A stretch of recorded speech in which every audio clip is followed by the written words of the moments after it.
Okay, today my guest is Professor Hildy Teegen. I'll keep my introduction short to maximize our time with her. In the next 30 minutes or so, we'll talk about Hildy as a person. Professor Teegen is a thought leader and an esteemed scholar, and finally is a mentor to many PhD students and junior faculty. For the sake of time, I'll skip many of her accomplishments and give you a very quick snapshot. Professor Teegen is a member of the AIB, the AOM, and the Business Sustainability Advisory Panel of the International Finance Corporation of the World Bank Group. She was a member of the Continuous Improvement Review Committee and the Globalization of Business Education Task Force of the Association for the Advancement of Collegiate Schools of Business and the co-author of the Globalization of Management Education report of the AACSB.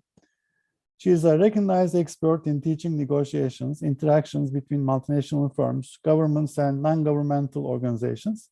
She's a director on several corporate boards. She's a Liberty Fellow and a member of the Aspen Global Leadership Network. Hildy served as department editor in Institutions and Comparative Capitalism for JIBS. She was an editorial board member for Journal of International Management, and she was a founding executive board member of the Women of the AIB. In 2015, she co-founded Harbor Good, a marketplace solution for social purpose organizations to mobilize their communities around next generation philanthropy. Thank you, Hildy, for joining us. My pleasure. Great to be with you today. Thanks. So first question, what did you want to become when you were a child? You know, I probably, if I were to have to pick one career, it probably would have been to be a teacher. I was the eldest of 3 children, and my younger siblings are quite a bit younger than I am. And I was always very eager to be the boss, and was happy to be able to share things with them growing up. And so I think I probably was always interested in education as a career. Where did you grow up? Well, I was born outside of Chicago and lived there until about midway through elementary school. And then my family moved to Grand Cayman in the Caribbean, which was a pretty radical shift from cold and snowy Chicago. My father was and continues to be a diehard entrepreneur, and decided at one point that he would sell his contracting business and move the entire family to start a commercial farm in the Caribbean. Wow. Well, I don't want to, normally I ask about the earliest moment of awareness between international and domestic, but obviously I have the answer on that one. Yes. But how did you choose to be a scholar, an IB scholar? Yeah, that was really a little more accidental. I was very fortunate as an undergraduate at the University of Texas to have as a faculty member while I was studying finance and international business, Dr. Robert Green, who many in the IB community know well. And during that undergraduate program, I'd say I was probably in my junior year, I had a course with him, and he began a pretty heavy recruitment process into the PhD program. And at the time, I was working full-time, going to school. The thought of continuing in education seemed pretty remote, both in terms of economically viable and in terms of just my energy and interest level. But he was fairly relentless in his recruitment. I graduated as an undergraduate. I worked for several months as a consultant. And then my boyfriend at the time, now my husband, glad to say, and I decided that it was time for us to spread our wings a bit and to explore the world. We realized that as our professional and personal commitments got a little bit more advanced, we probably wouldn't have that same flexibility and freedom to explore. So we sold everything that we owned and bought around the world plane tickets and traveled for 6 months. And upon returning with a wonderful storehouse of experiences and certainly great stories to tell, we realized that we needed to get serious about what sort of the next path would be for us in terms of our careers.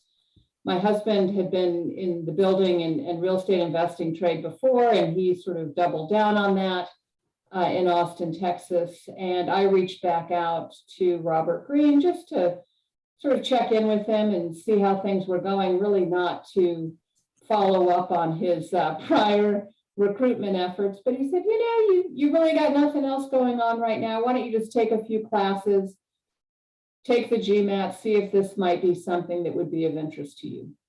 And so I really sort of eased into being a doctoral student back at the University of Texas, recognized that graduate study was very different than undergraduate study, but I liked it a great deal. So I just got turned on by sort of the academic pursuit. My area of focus as an undergraduate had been Latin America. I also had a degree in Latin American studies.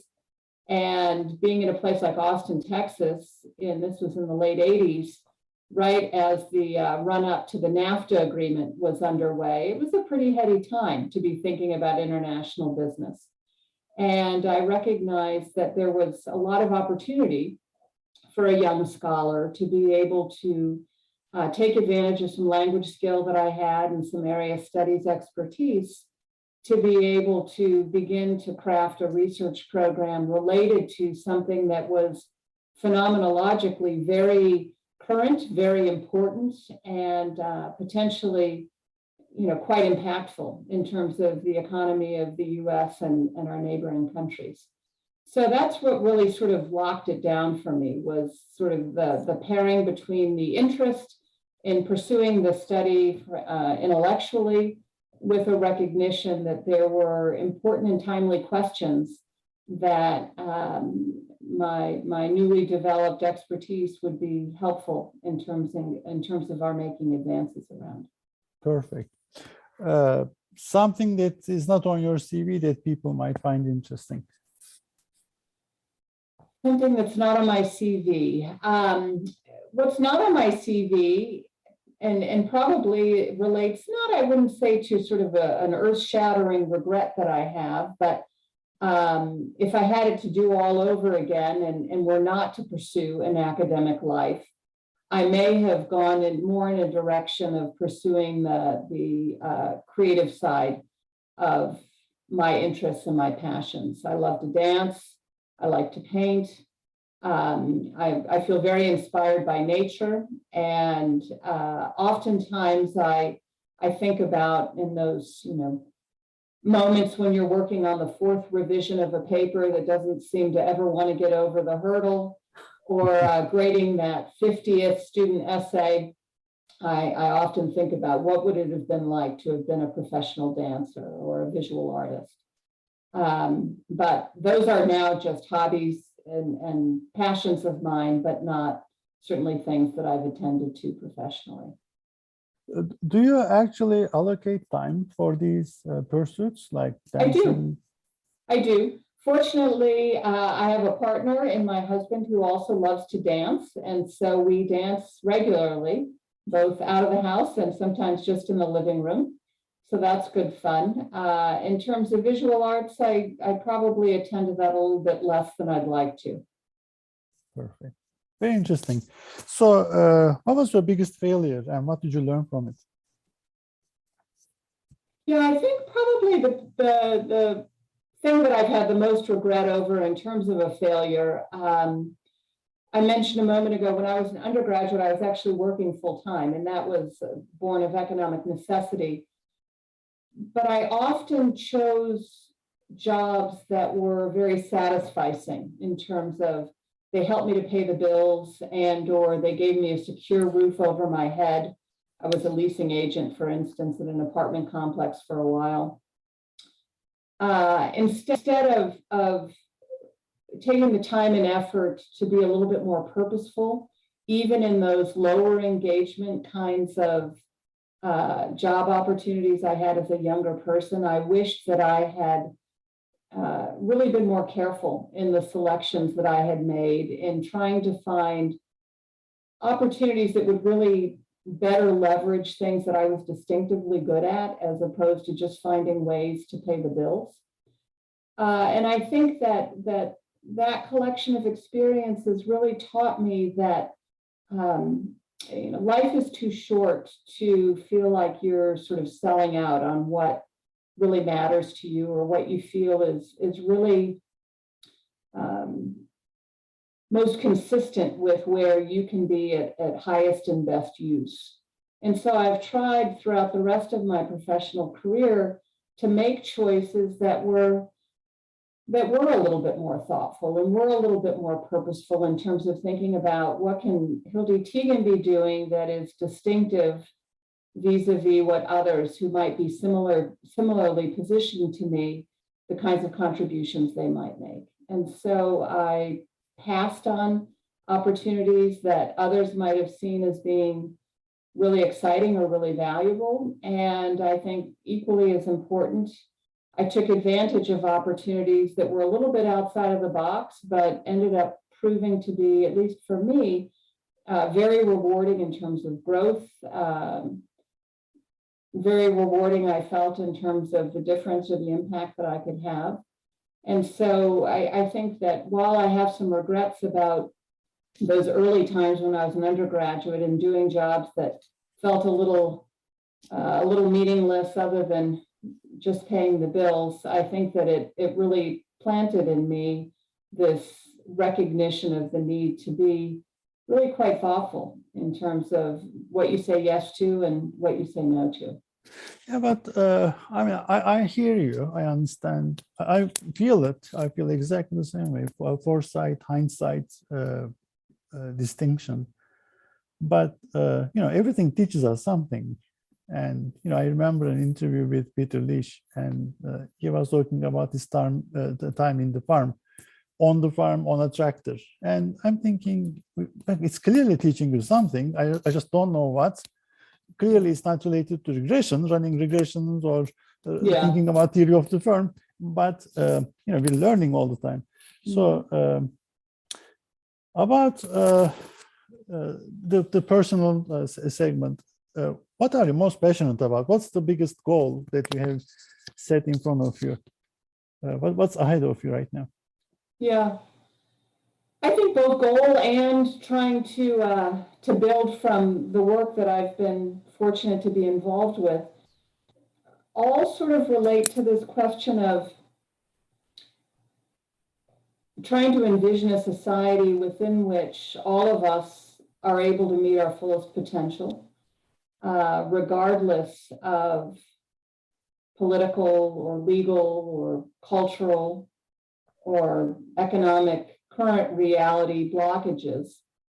I feel as though that's what I'm most passionate about. How do we envision a society, and how do we make moves individually through whatever pursuit we've chosen, professionally and or personally, to really honor the capacity and the potential in each of us as individuals to be able to have a brighter future. I've been very fortunate to travel widely. I've been incredibly privileged to be able to live in different places around the world, oftentimes in places that don't enjoy the same standard of living that we enjoy here in the US. And it's truly heart-wrenching to see traps that individuals find themselves in owing to no fault of their own.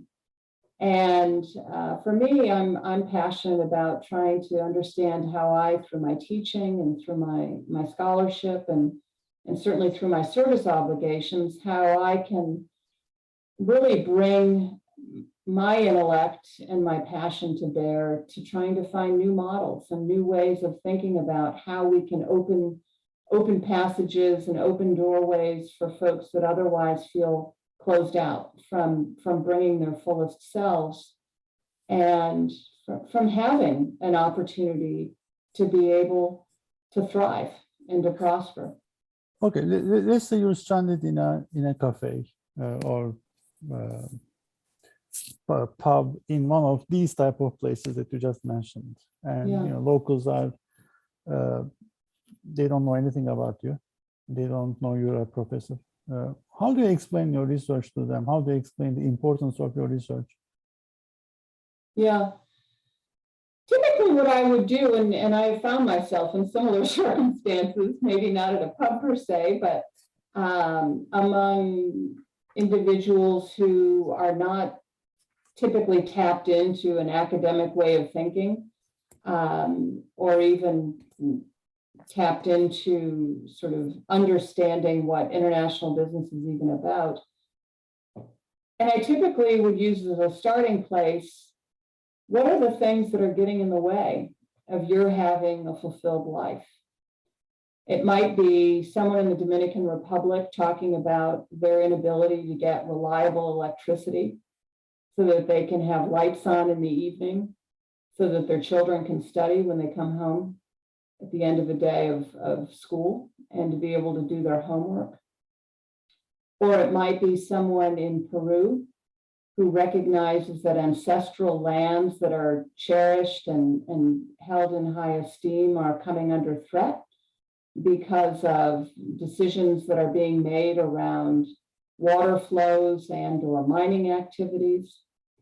And by focusing on issues that seem to be barriers or obstructions in someone's life, that gives me an entry point to talk about the kind of work that I like to do, which is looking at problems that seem intractable, that seem unsolvable, that ultimately require a lot of different kinds of entities pulling together constructively in order to reach solutions. So looking at things like a situation of extraction or mining in Peru, you know, these are phenomena where you've got government agencies at every level. You've got citizens and community groups of different ethnic and racial makeup.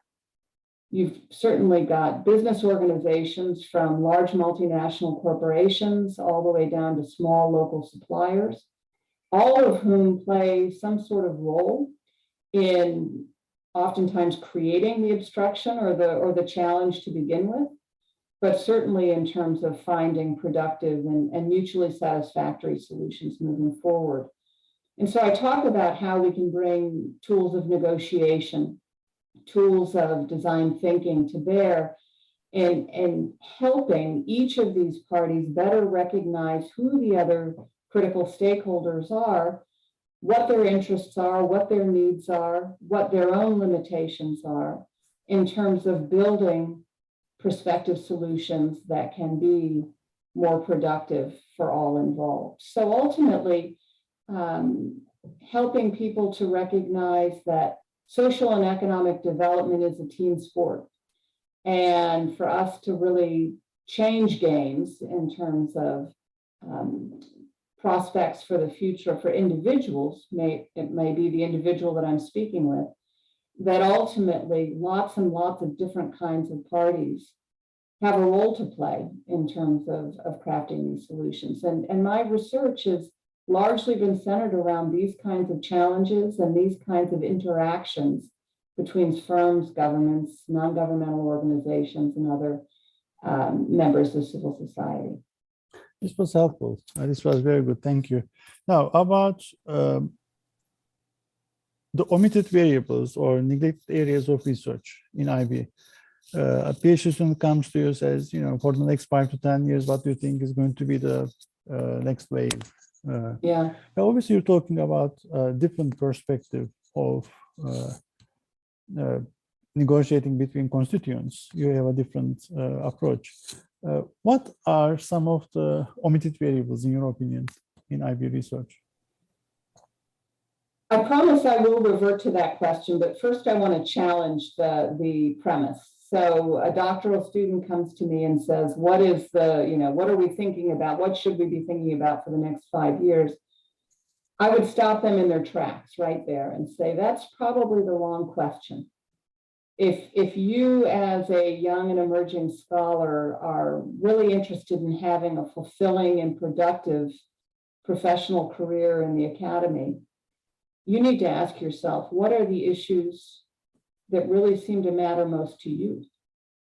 who are you as an individual, and what are certain strengths that you might be able to bring to bear that would be applicable in the world of commerce, investment, trade, interactions between constituents across borders.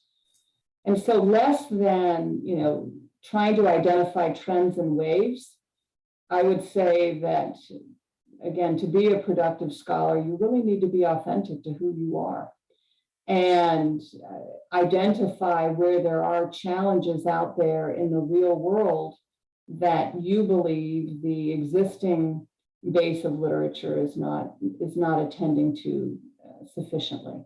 Mm-hmm. So for me, really that comes in the form of recognizing that the game of international business isn't a game that is specifically exclusive to business organizations, and absolutely not exclusive to just multinational corporations. I think that international business as a body of work has overly attended to the multinational corporation, and in particular its manifestation as a rather large, well-structured entity.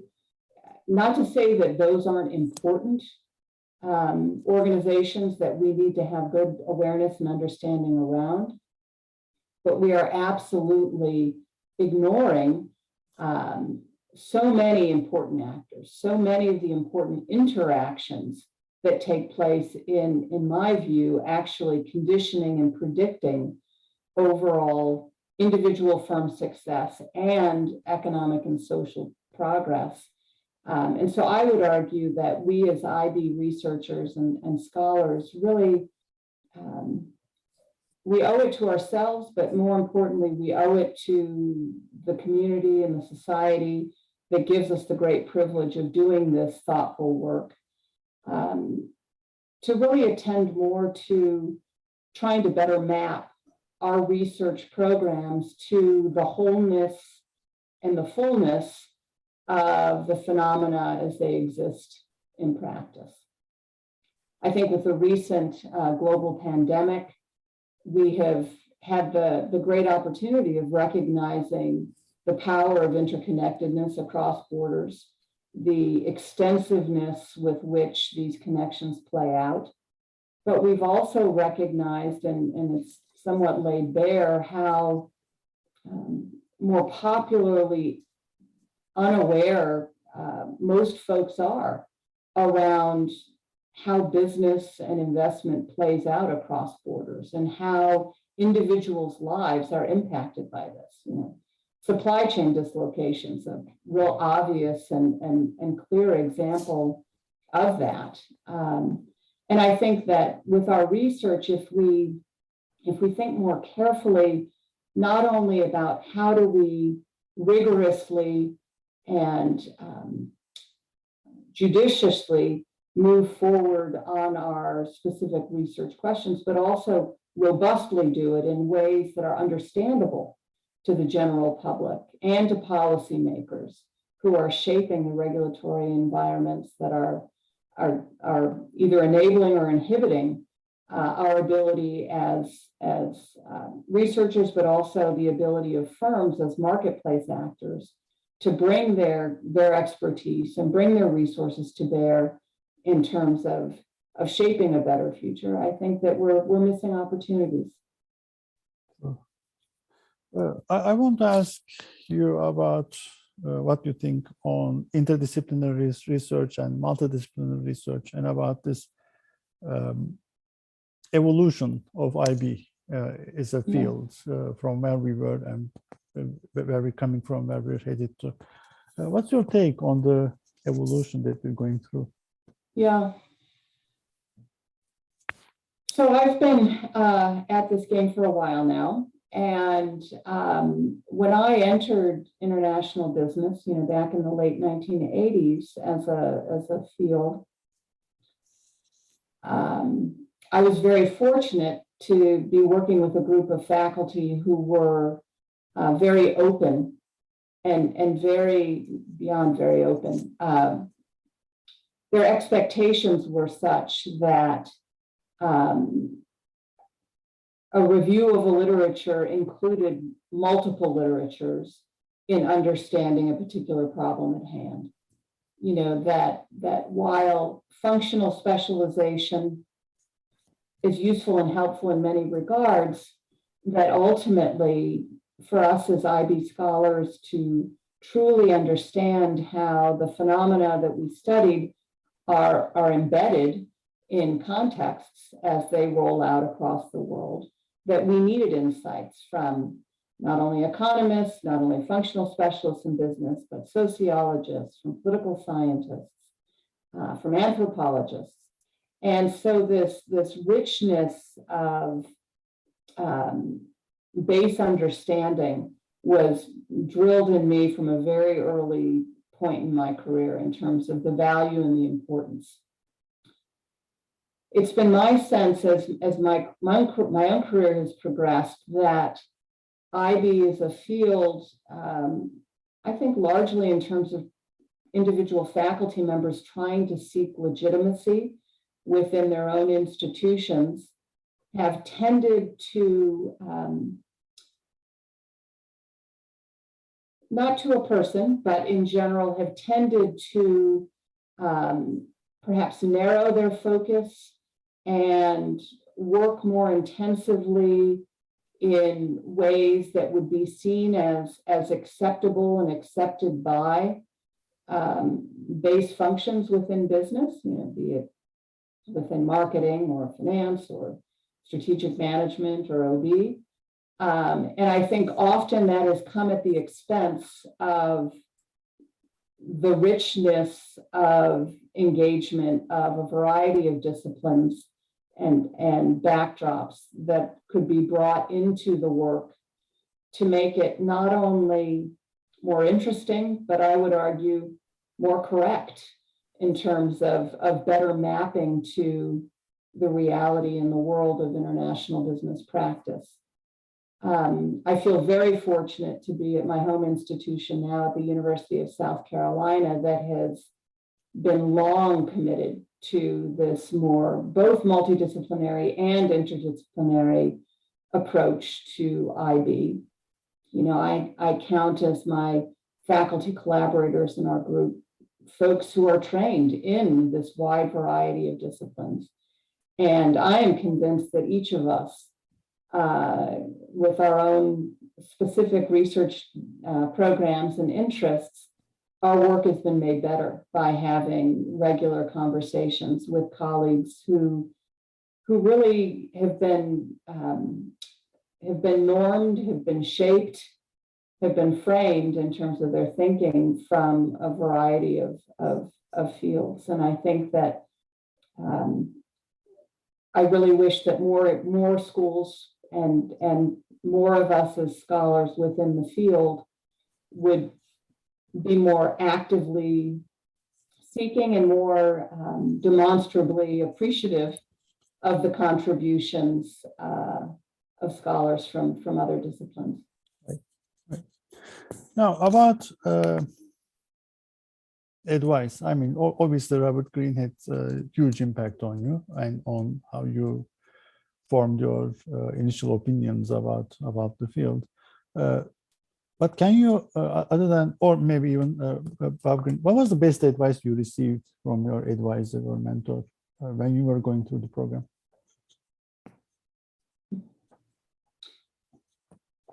You know, I think probably and I would again relate to Bob Greene, but also reinforced by many throughout my career, the idea that knowing something about somewhere in a deep and a profound way is what ultimately is going to make you the strongest scholar. And let me try to expand on that a bit.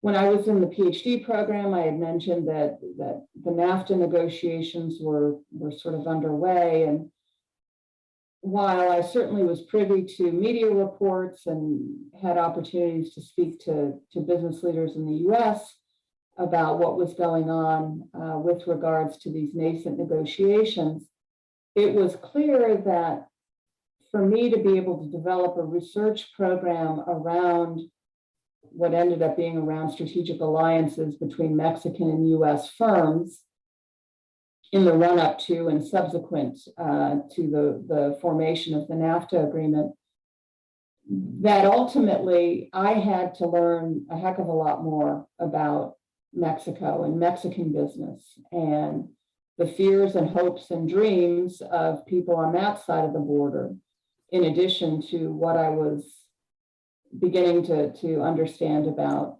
my home context. And that is not easily gained insight. You have to be there. You have to spend a lot of time on the ground, and you have to spend a lot of time talking to a lot of different kinds of people who will have different perspectives around the phenomenon. And then you take those insights and you can weave them together into your own, beginning place of an understanding of why this phenomenon is important and what is it about this context that is shaping views and perspectives that ultimately have to get translated into these firm strategies in order for them to be successful. So for me, that took the form of, about, I think, my second year in the doctoral program, actually pausing my studies at UT and going down to Tec de Monterrey and teaching a class in Spanish. It was my first time teaching ever. I remember the painful experience of writing out every single word of every single lecture for fear of saying it incorrectly, because while I was a good student of Spanish in a classroom sense, I realized very quickly it's a different animal when you're teaching it. And using that opportunity of being on the ground in an industrial center like Monterrey and taking advantage of extraordinary corporate context that an institution like Tec de Monterrey enjoyed, to be able to begin to get inside the heads of those business leaders that were actually on the forefront of forging some of these nascent alliances, to begin to understand, why they were seeking certain kinds of structures or what kinds of concerns they had about proposed insertions or deletions from working language in the NAFTA agreement, et cetera. And so, that early experience gave me the opportunity to have an institutional arrangement with Tec de Monterrey that enabled me then to continue to return to Mexico. At one point in time, early in my career, when I was a young assistant professor at William and Mary, I was flying to Monterrey, Mexico every 2 weeks to teach in their executive program via satellite to something like 14 of their campuses around the country. With executives, and that gave me ongoing access to firms and their leaders and what they were thinking about. But it came at great personal cost, right? To be doing that kind of intensive traveling while you're also trying to establish a career as a young faculty member in her first job in the U.S. Out of the PhD program. But those are the kinds of moves that I think, and the advice that I was given, that, to really do the work well, you've got to really understand what you're working on. And very little of international business understanding, in my opinion, comes from the desk.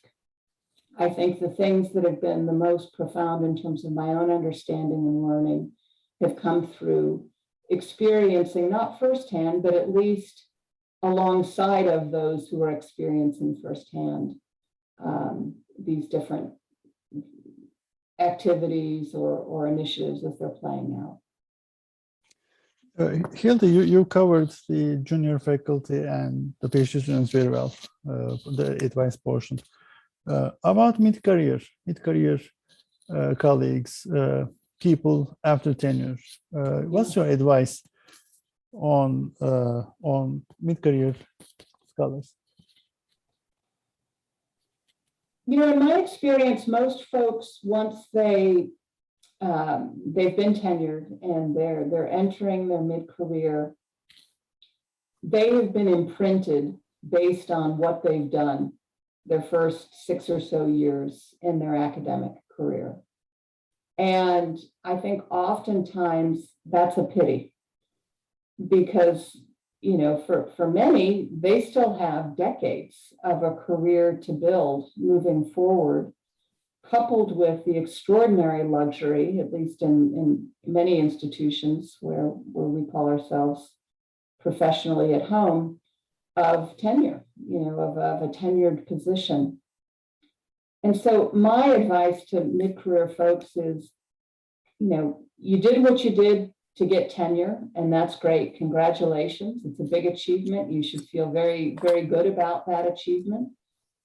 But if you feel as though you had to make sacrifices, either in terms of the kinds of questions you were studying or the methodologies you were choosing to deploy, because you felt as though those were the safer choices for ensuring that you would get the recognition in the field to get tenure, you know, now's the time for you to regroup and to really double down on asking yourself, you know, what am I distinctively good at? And more importantly, what does the world need me to be working on? You know, is it the role of an international business scholar to help the public writ large understand why commercial and investment connections between countries can be very powerful in terms of helping to improve livelihoods? Is it recognizing that increased political polarization, as we seen it play out country by country by country, is a serious threat, maybe even an existential threat to a scholar in IB? If countries begin to sort of retrench in terms of their connections with others outside, you know, that's a problem for us. And is there something that you can be doing in your scholarship to help redress that? I think the other direction that I would counsel really any mid-career person around is the recognition that as international business faculty, ultimately we have the opportunity to recognize our home institutions as being international business actors.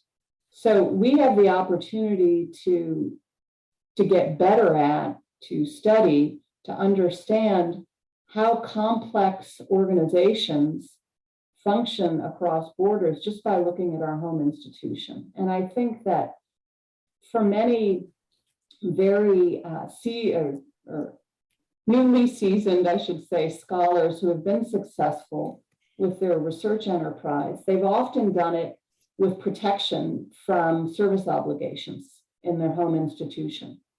And I would argue that now is the time for each of them to, again, ask themselves, where can I provide leadership and provide service in building my home institution as an actor in international business, be it through an array of academic partnerships, be it through media and communication engagement, you know, whatever the form that may take. Don't shun opportunities to lead and to serve your institution. In fact, I would probably go even stronger. I would say don't shirk those obligations, because we're all very fortunate to be in these kinds of professional positions. And these organizations don't run without faculty engagement in service. And, you know, I think that some of the most exciting opportunities that I've had professionally were when I was at George Washington University, working with faculty colleagues to develop our first CIBER grant and to launch our CIBER Center. You know, I did that as a fairly young faculty member with very little resource or very little support, but it gave me the opportunity to meet colleagues across campus, to engage with stakeholders off of our campus, and to grow personally and professionally in important ways. I never in a million years thought I would be the dean of a business school. But because of those activities and working with the CIBER, I got on somebody's radar screen, and I was invited to apply for a very senior academic and administrative position at a school that I admired and had admired for a very long time. And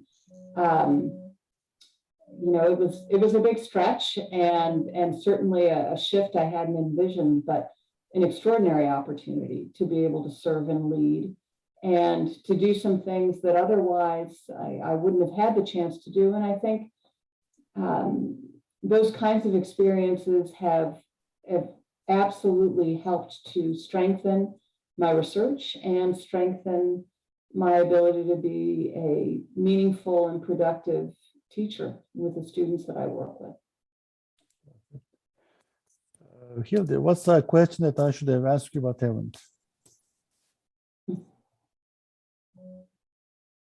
I think we covered some pretty good turf there. I think, you know, one question you didn't ask me, or maybe didn't ask me directly, but I think is worthy of our at least touching upon. One of the things that I'm really excited about currently is the movement here in the US, as well as in many other countries around the world, to think much more carefully and much more forcefully around questions of diversity, equity, and inclusiveness. And I know certainly the corporate partners that we work with have these questions very much at the top of their agenda.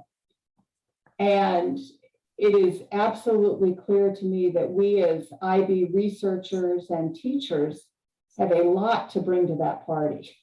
So, you know, inherently, the study of IB is the study of recognizing where differences can be leveraged productively and where similarities that transcend borders can be the source of cohesiveness and power to be able to mobilize collective action. And I feel as though there is an exciting opportunity afoot now for all of us as players in the world of IB to bring this, you know, profound expertise that we have in international business to bear at what oftentimes are being couched as very domestic or even very local kinds of initiatives or issues, and recognizing that these kinds of contributions might be powerful ways for us to unlock some of the challenges that we in society are facing with regards to D&I currently. True, and actually in many institutions, diversity, equity, inclusion is under the almost a monopoly of OBHR. And HR people have claimed it, but you know, That's right. it's really our domain. But thank you so much, Hildy, for this interview. I learned a lot. I'm sure the audience will agree with me. Thank you. It's been a pleasure. Thank you so much for the opportunity. Take care.